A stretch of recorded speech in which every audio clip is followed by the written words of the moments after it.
Hey everyone, Rob here, and I have some more updates about the Blue Lagoon, about some of the hotels in the area, and after everything, the Blue Lagoon, as well as this hotel of the Northern Light Inn, they have both decided to close down for 1 week. We can see here the news reporting the Blue Lagoon closing for 1 week. The funny thing, actually, about all of this, I posted the video earlier.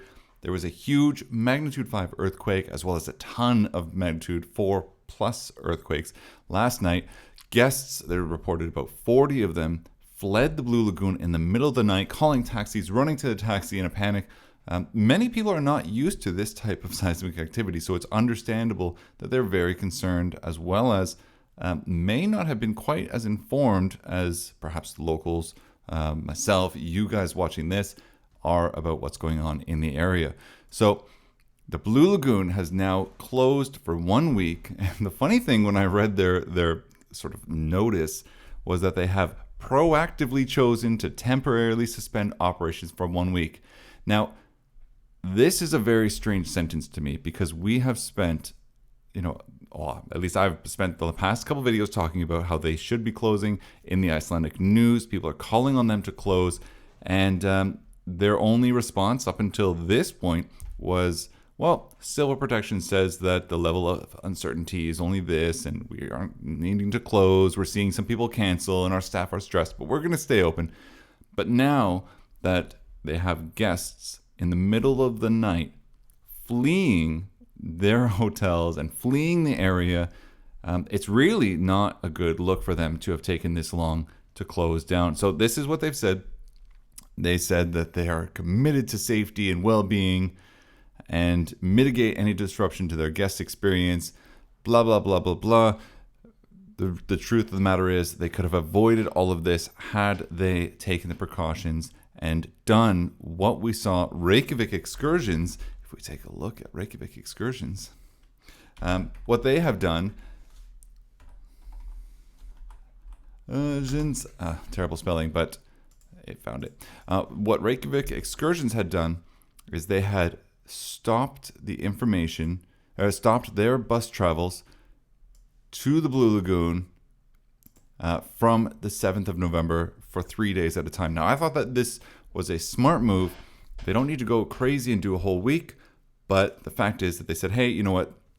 There's some uncertainty in the area. It seems like it's not dying down, so we are going to do 3 days at a time and reassess. Smart move by them. And the Blue Lagoon, again, took a little bit longer to do it.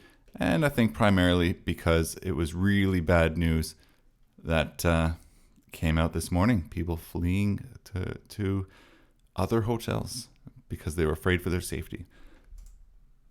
Moving on, we have our friend who you know, and I've read about in the news, Thorson, who is a professor of volcanology at the University of Iceland. And he has been quoted in the news saying that there's a 60% chance that it'll erupt soon. A huge article about this. Basically, he is confirming it's all guesswork. I mean, you don't really know when the things are going to erupt. If we look at the very first eruption in the Reykjanes Peninsula a couple of years ago, I always found it funny that there was someone that went onto the news and he said, there's no chance it's going to erupt. And then 10 minutes later, the first eruption occurred, 3 years ago in the Reykjanes Peninsula. So you never know exactly when these things are going to happen. 60% chance, 100% chance. No one's ever going to say that. But there is consensus. The land is rising. There's a lot stronger earthquakes. No signs of an eruption yet. I mean, as you can see, but they are now considering, as I said in a previous video, this sort of barrier wall that's going to protect not only the Blue Lagoon, but the power plant. And the power plant is really what we're really looking at. It's not necessarily the Blue Lagoon, but yeah, let's not forget, terrified visitors reportedly flee the Blue Lagoon. I have a video on that. Take a look. But that's the update right now. Blue Lagoon is now closed for 1 week while they do damage control on their reputation. So thanks so much for watching. Until next time, take a look at the old videos if you want more information on all this.